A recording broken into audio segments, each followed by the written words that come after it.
the center of our love I stand, and from that center I, the soul, will outward move.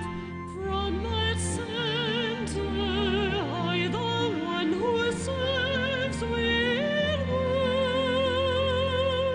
May the love of the divine self be shed abroad in my heart, through my group, and throughout the world. May the love of the divine self be shed abroad in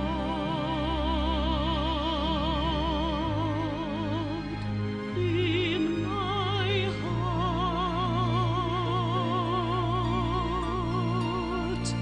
through my group, and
Well, good evening, everyone. This is Michael, and we'll be working tonight on attracting money for hierarchical purposes, which the Tibetan has considered to be, in some ways, the crux of the whole problem that stands in the way of the ageless wisdom and the message of hierarchy precipitating on the concrete plane so that humanity can understand it.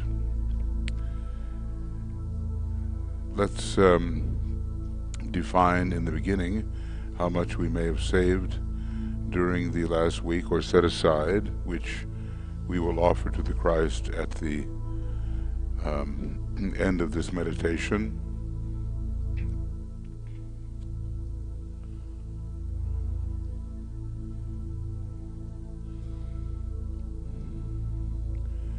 And a few things the Master has said. I beg you to shoulder the responsibility of distributing the invocation on as large a scale as possible and in every country. It is of great potency, and when used by men of all faiths, can aid in the process of averting war. We may not have thought about that, but this is part of conditioning humanity's mind and heart for the externalization of the hierarchy and the reappearance of the Christ. We are to distribute the book, The Problems of Humanity, widely. It has been redone and made other problems added. We are to work in such a way that financial resources come to the Christ and his initiates and disciples. And DK tells us it will require sacrifice, for it calls for the expenditure of money. Even the hierarchy works through normal channels and needs money, and even the Christ has need of financial resources in order to reach the needy sons of men. So I ask aid and await your decision. He has told us in the reappearance of the Christ that this is perhaps the major difficulty, and it appears to many at times to be an insuperable one. It involves the problem of true financial trusteeship and the deflection of adequate sums of money into the channels which will definitely aid in the work of preparation for the return of the Christ. It is closely tied up with the problem of right human relations. Elsewhere he has told us that humanity will discover that it cannot solve its problems entirely on its own, and then the invocation for the coming of the Christ will reach that kind of intensity that it will be possible for him to return. The meditation is regarded by many as simple and kind of innocuous, maybe even futile, but the Tibetan says, used by many simultaneously, it may shatter the impasse which at present prevents adequate funds pouring into the work which the hierarchy seeks to accomplish. So, we're to do this every Sunday morning, probably in the United States now.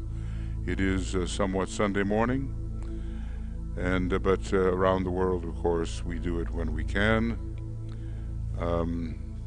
Basically, he asks us to take what we have saved in the previous week, or set aside in our mind to dedicate it to the hierarchy and the Christ. And we are to dedicate it to the work and present it in meditation to the Christ and his hierarchy. And this is really of note, and something we have to take into consideration. Whether the sum is large or small, it can become an attractive and magnetic unit in the Master's plans. Now I have some readings here, a little bit, from the rays and the initiations, and it's about, some of it deals with the house of bread, or Bethlehem, and economic adjustment. So normally Tuya would read this in both English and Finnish, but I will read it in English, and later she can take that up if people need anything in Finnish.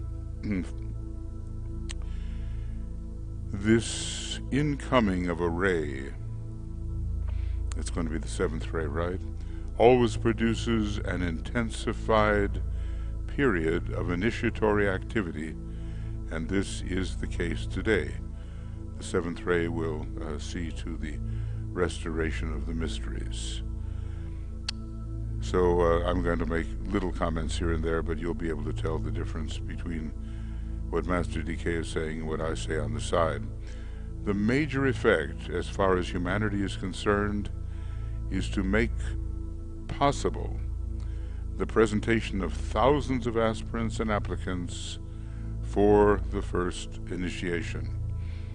And now this will make a big difference, because a number of those will be on the seventh ray, and they will be in charge of straightening out the financial difficulties of humanity. And I was reading that back in 1940, the Tibetan predicted kind of economic League of Nations that was to be established and would actually have control over all financial interactions within the one humanity.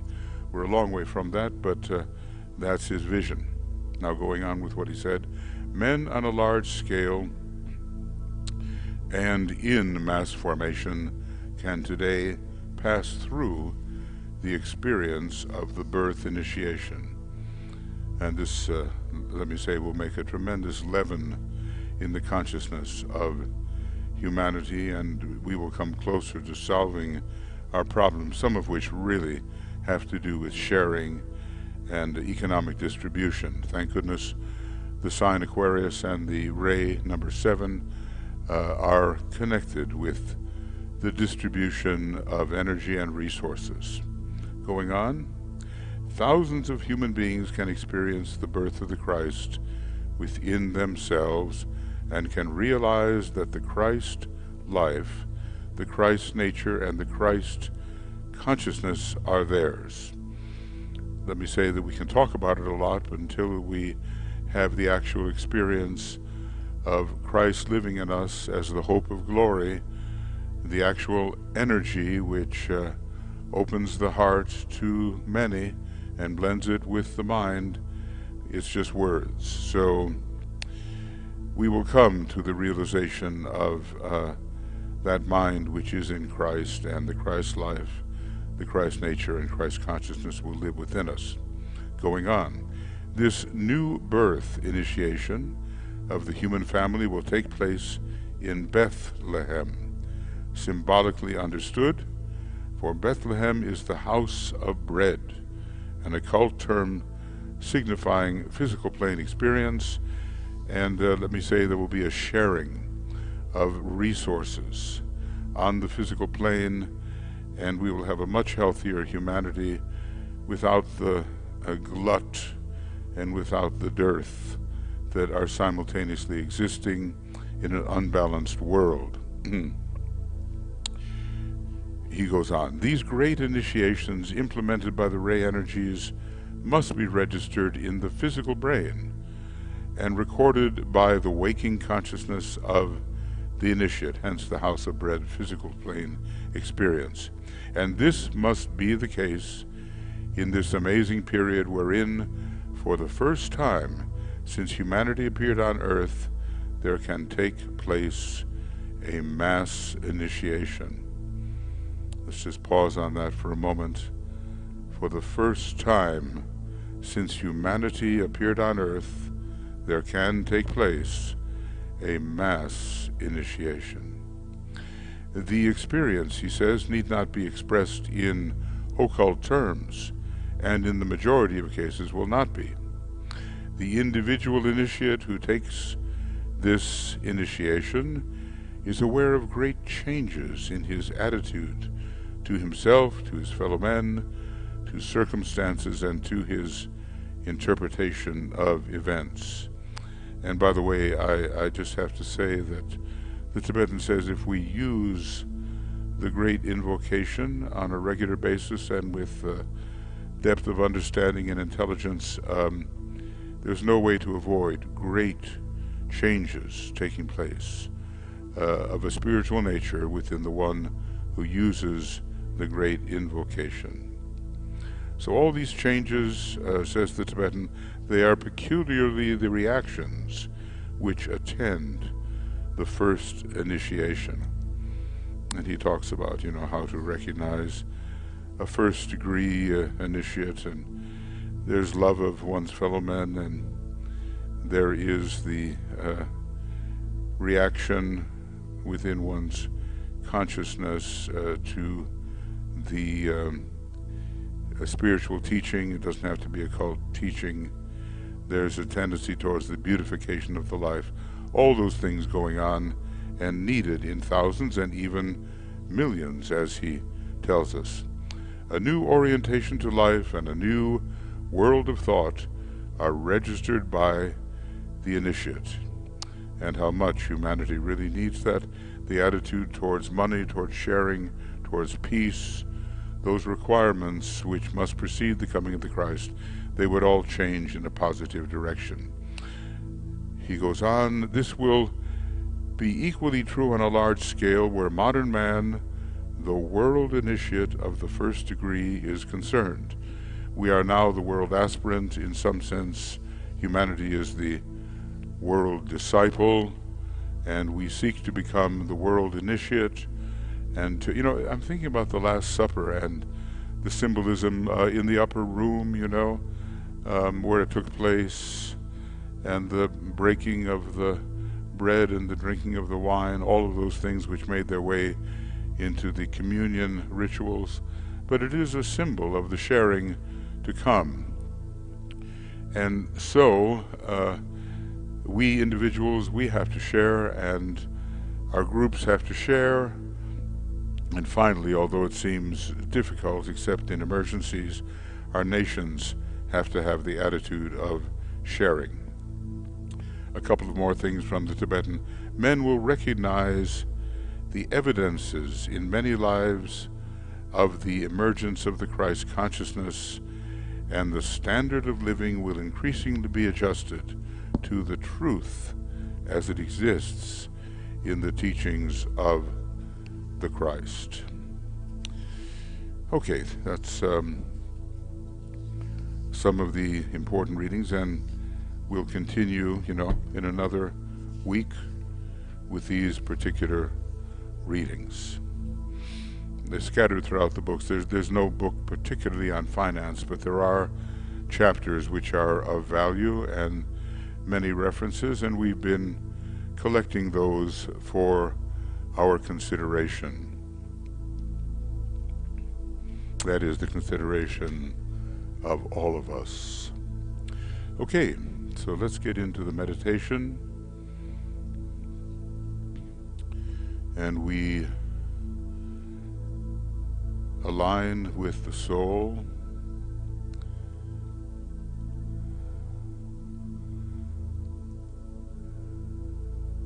We let that soul influence enter our thinking mind, and enter our perception, and then we are asked to realize the occult law that to those who give shall be given, so that they can give again.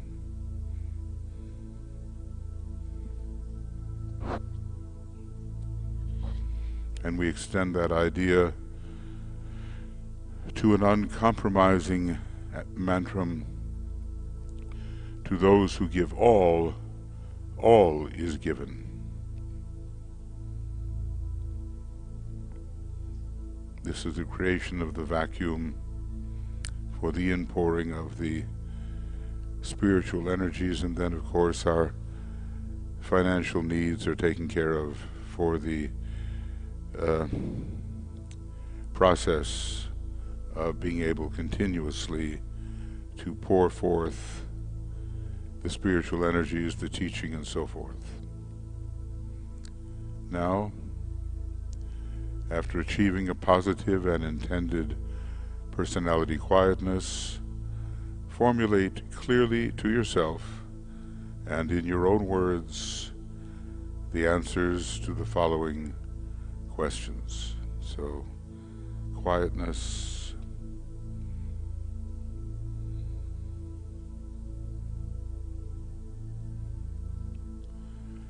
and response to the inner nature. The first: if money is one of the most important things needed today for spiritual work, what is the factor which at present is deflecting it away from the work of the hierarchy?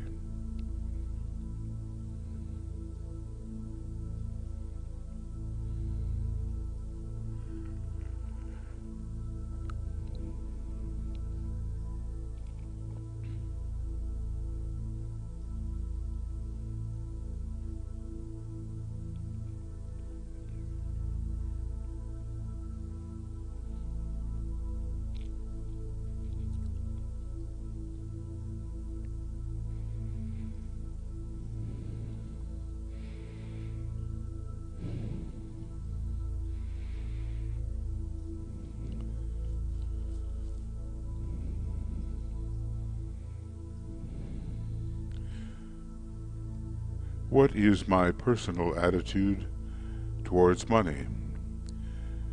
Do I regard it as a great and possible spiritual asset, or do I think of it in material terms?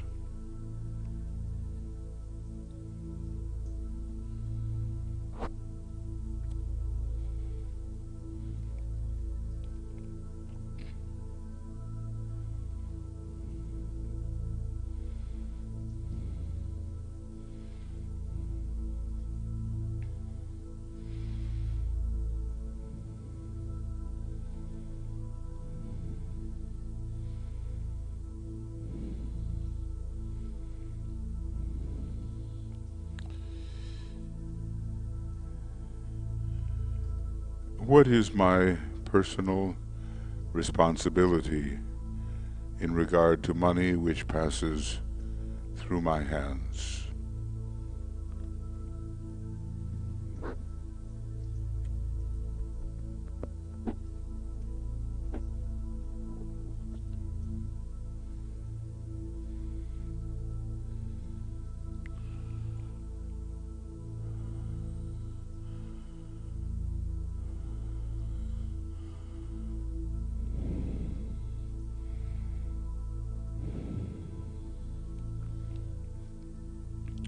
Am I handling it as a disciple of the Master should handle it?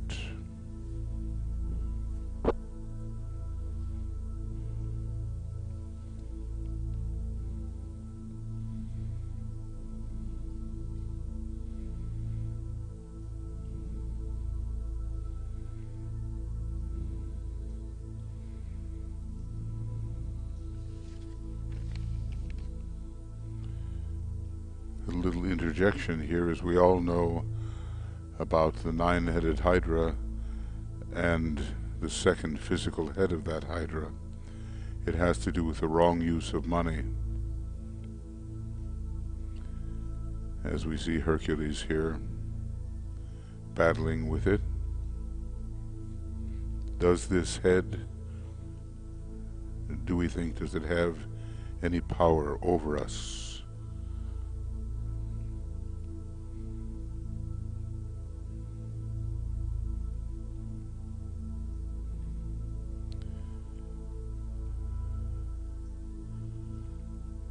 Is this use of money, you know, a conflicted area in our life?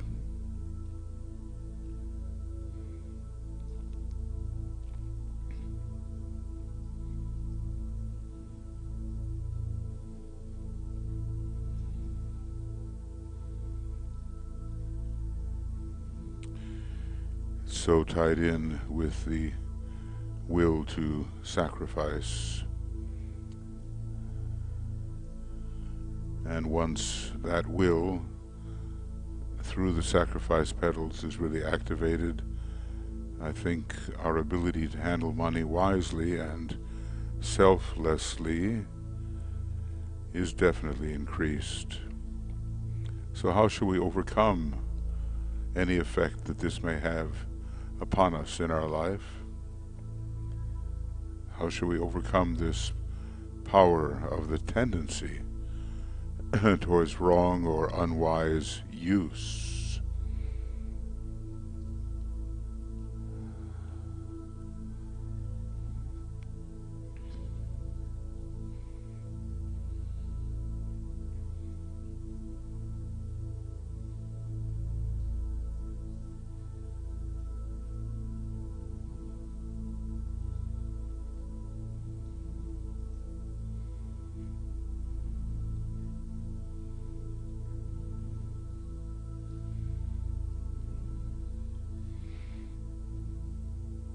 It's a great glamour, you know, and it has settled upon humanity, and it has so much to do with the maladjustment between the third ray, which so often controls concretized energy, or the flow of money, and the second ray of love wisdom.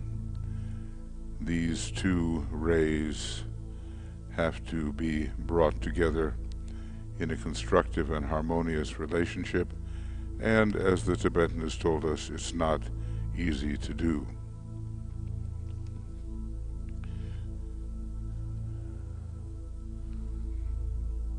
Now we ponder on the redemption of humanity through the right use of money.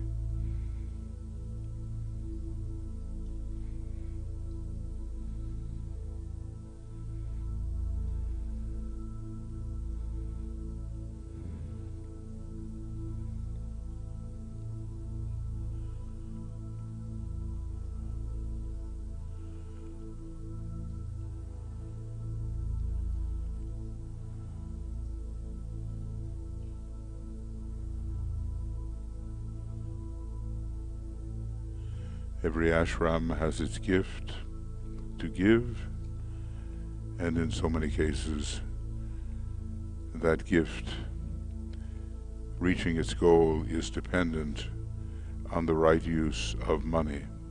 So visualize the money in the world today as, firstly, concretized energy, at present largely used for purely material purposes, and for the satisfaction, where the individual is concerned, of purely personal desires.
Then visualize money as a great stream of flowing golden substance passing out of the control of the forces of materialism and into the control of the forces of light.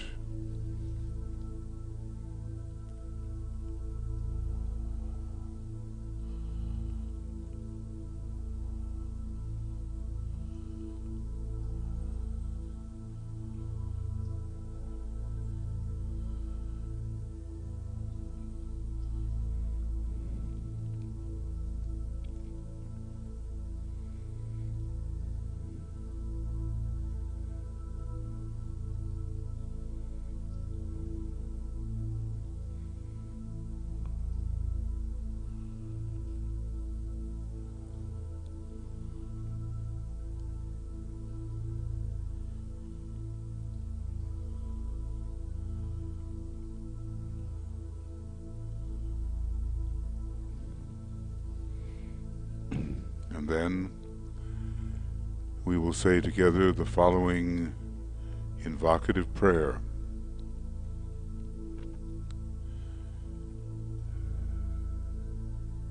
With mental concentration and from a heartfelt desire to meet spiritual demands. O Thou, in whom we live and move and have our being,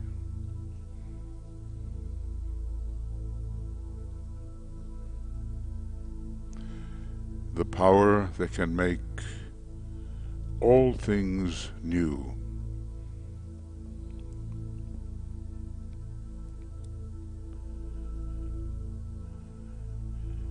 turn to spiritual purposes the money in the world.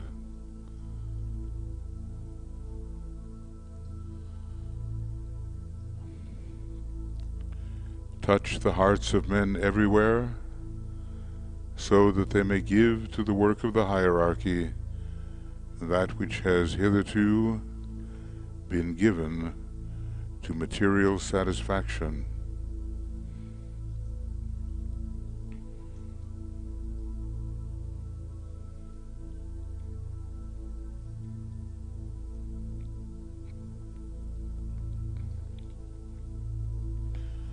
The new group of world servers needs money in large quantities.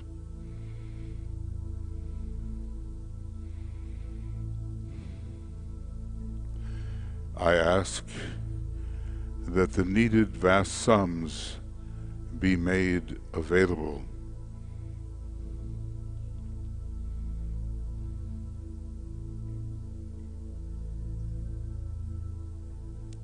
May this potent energy of thine be in the hands of the forces of light.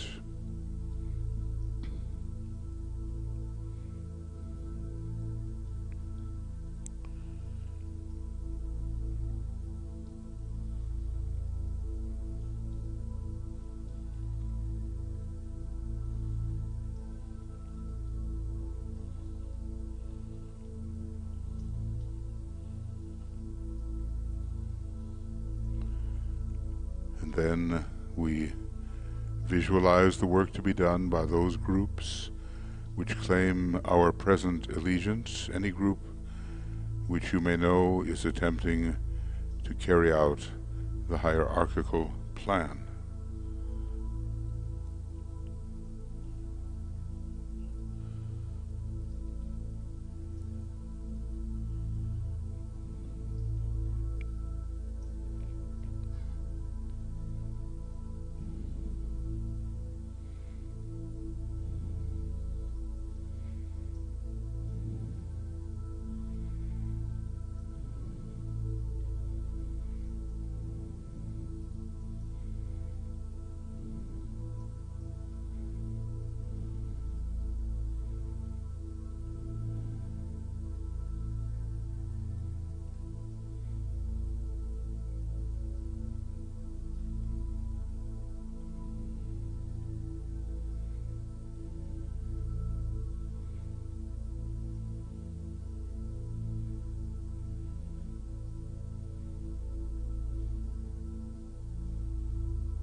And through the creative imagination and by an act of the will, see untold and unlimited sums of money pouring into the hands of those who seek to do the Master's work.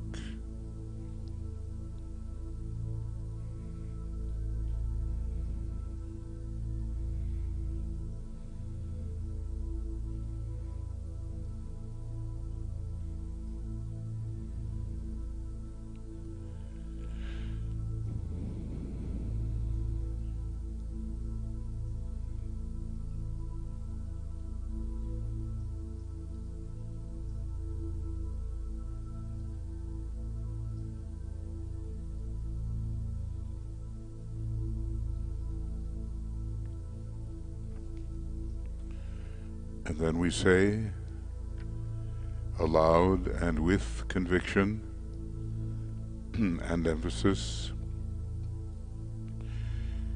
He for whom the whole world waits has said that whatever shall be asked in His name, and with faith in the response, will see it accomplished.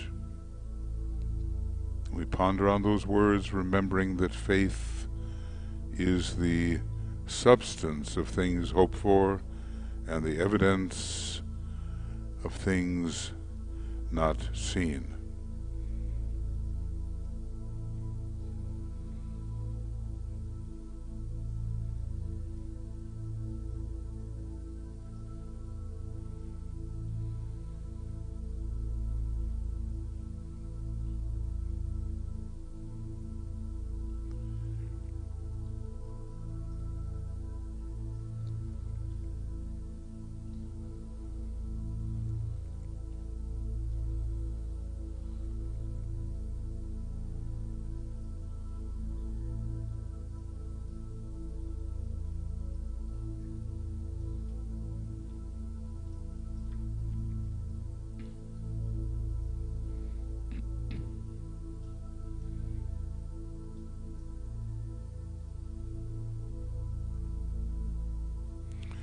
And then we turn our attention to the asking for money for whatever group or project or possible movement in the world attracts us and that we recognize as seeking to carry out the plan of hierarchy of the Christ and of the Lord of the world. And so we say and think to ourselves, I ask for the needed money for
and I can demand it because from the center where the will, which we call the race of men, from the center which we call the race of men, let the plan of love and light work out, and may it seal the door where evil dwells.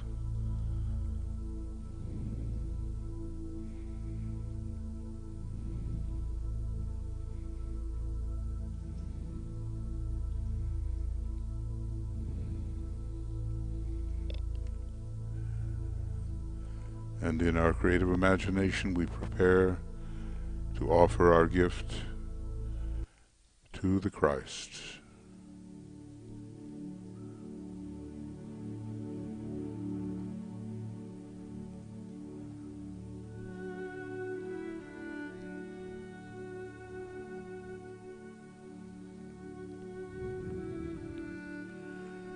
The Christ has promised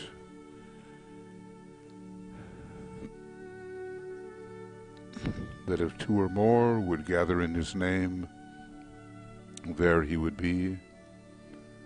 So we visualize how we are gathered together symbolically at the feet of the avatar of love, and we prepare to give him and his hierarchy what we have saved, what we have designated during the past week.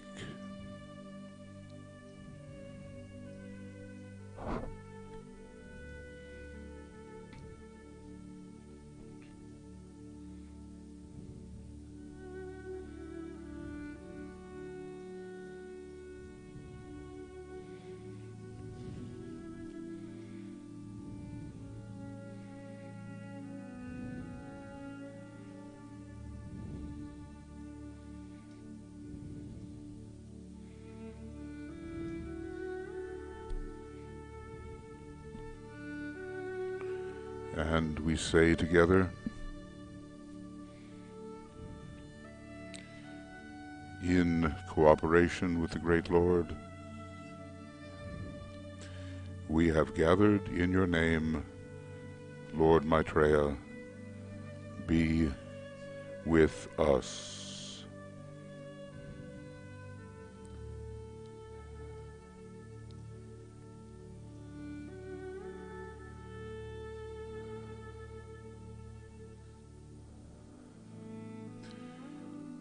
And in our living imagination, we offer him now the money, the resources we have designated for his work.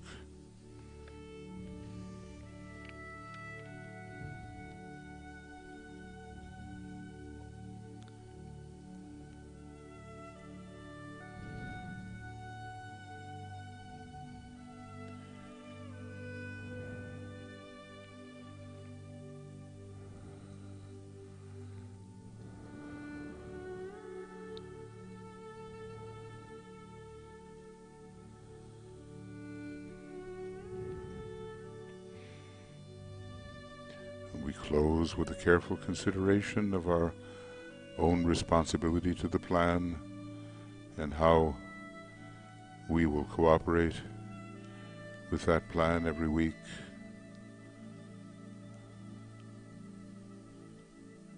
And we know that we must be practical and realistic, and that if we do not give, we may not ask, for no one has the right to evoke what they do not share. So we have some minutes of silence as we contemplate the cooperation with the hierarchy, with the Christ, and with the manifestation of the divine plan.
Now attempt to feel true love sweeping through you, and have the fixed intention to spread this love to all you contact. It is the great attractive and selfless agent in world affairs.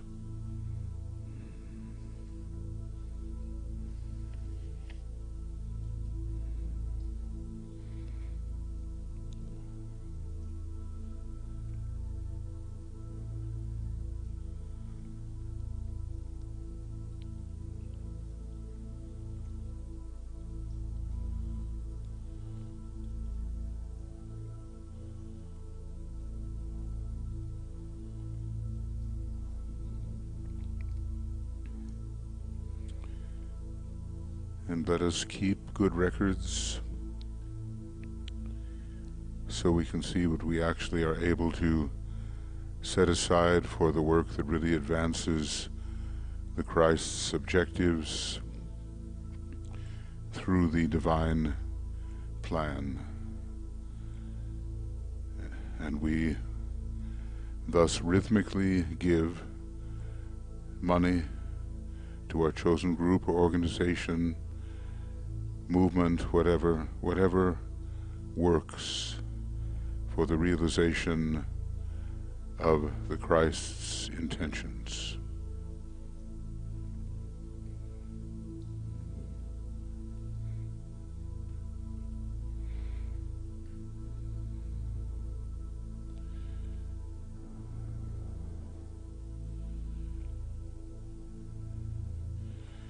It's really one of the most important things we can do.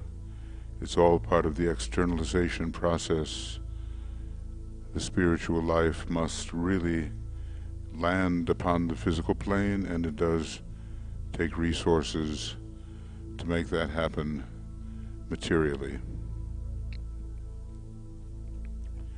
So let us sound the Om 3 times, precipitating love into the world of the threefold personality.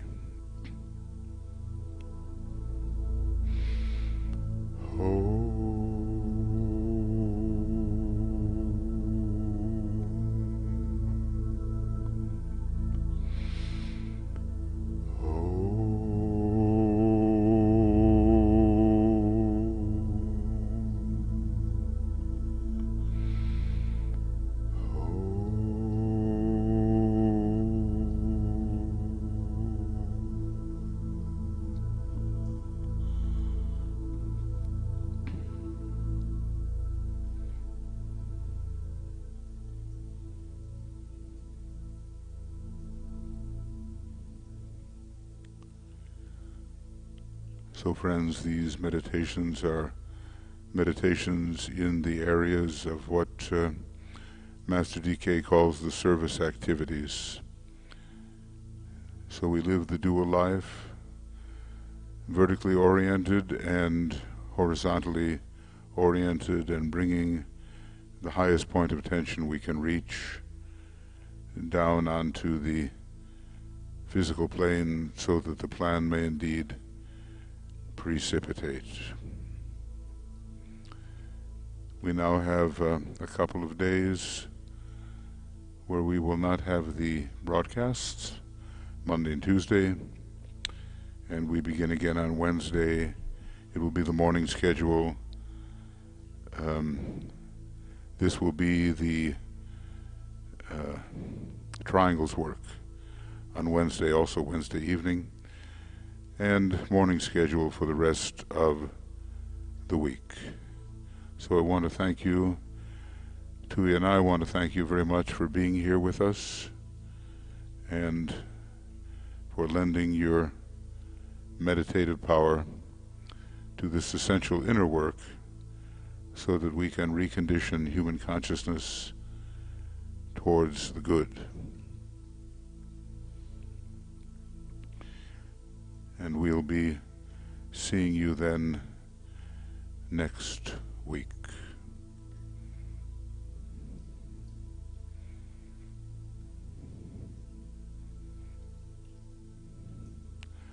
Lots of love and many blessings from both of us.